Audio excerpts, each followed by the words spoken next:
Hi, this is Nick Lowry, my buddy Greg Abels, and we're here at Windsong Dojo. And I'm going to talk a little bit about how we're engaging with the person, more in a general sense. In the last video, we talked about engaging and delivering energy with different surfaces of the body and how that changes the engagement patterns. But we also want to look at how we're engaging in a broader context.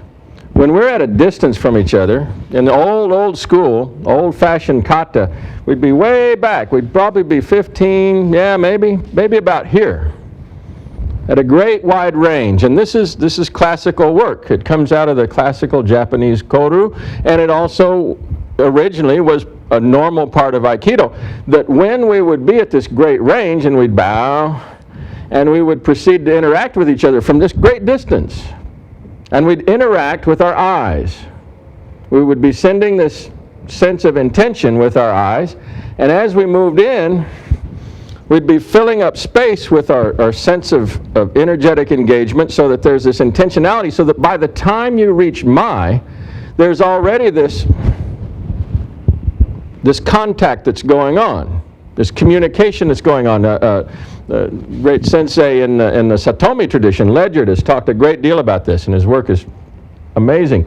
Because while we're doing this closing engagement, we have all sorts of opportunity to affect his center, to affect his attitude, to affect his condition. If I'm walking in casually, he can tell you this feels like one thing.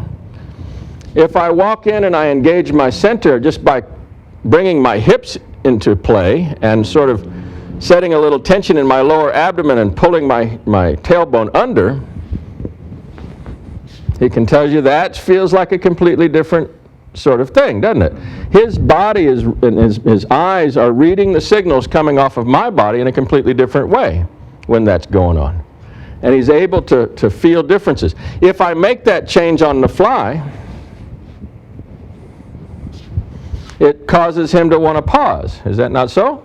Yeah. His whole body like, I don't know about stepping into this next step, because he can feel that I'm kind of cocked and ready to nail him. That's all very useful. Secondarily, as we come to the point of contact with the man, right at that point of contact, so we start into, say at my distance, right out here in space, as we're coming up, we can interact with him right at the edge, as if we imagine that we are like a spherical shape. We're contained inside of a bubble. He's in a bubble, I'm in a bubble. And if I interact on the edge of that bubble, I basically get all sorts of methods of interacting around his sphere that are like a slippy, slidey sort of activity. And there's actually a Japanese term, suberu, I think, for sliding around, where you're basically not coming in to make contact with his structural power, not sort of engaging him like we're bracing against each other, but he can have plenty of structure here. Let's say, put two hands together and make a strong fist and a strong structure, so that if I try to get in here and fight this with one hand, I can't do much with it. I can push it and pull it and push it down and up, and he's basically very solid. And he can resist this. I'll use one finger. Don't let me push it down. Good. Don't let me, just stay solid. Get grounded. Good. Good. Good. Good. Don't let me push you over. Good. Good. Just kill it. Yeah, there he goes. I start affecting this point in space, and he can resist this well. But if I'm not pushing that point in space, I'm just sliding around it. Woo, yeah. I'm on the outside of it. His whole structure can't respond, because I'm not really trying to fight the isometrics inside his body. I'm just working around, around the edge of it. I'm working on the outside of it. Sliding, suberu. We do a lot of activity where you get tangled up with a partner. You're doing hand randori and the distance has closed, and wow, he's overpowering you, he's very strong. And you need to understand, suberu, get back out to the arm's length. Re-engage from out here, and you can take advantage. We start to close back in, and we're in this grindy space. We need to understand that as I get powerful, he just has to pass it off and slip to the outside. Now he's outside my range of where I have any structural power. He's slid around, and he can slide all the way around me if he likes. Yeah, good, good. And then comes back in. That's the third part.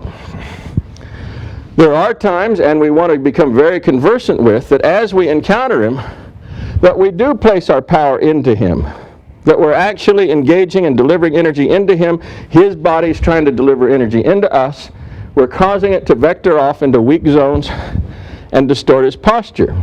So now, we basically have three big effective ranges we need to be cognizant of. Way out here in space, where if he's walking in and I say, hey, what's up?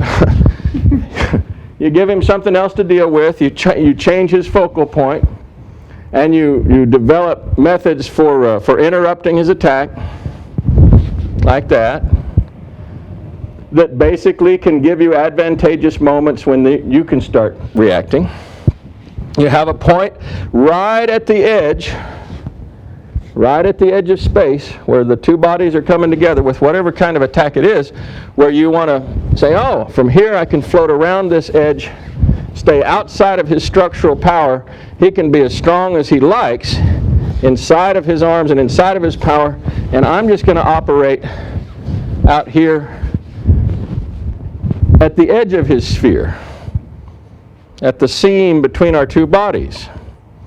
And we have the final, when you've come on in and you're into his center, you're into his body, placing your energy directly into the structures in his body. And if I run into it and place it into a structural place where he can have power, boom, and just stop this, there he goes, then I want to get off of it and place it elsewhere.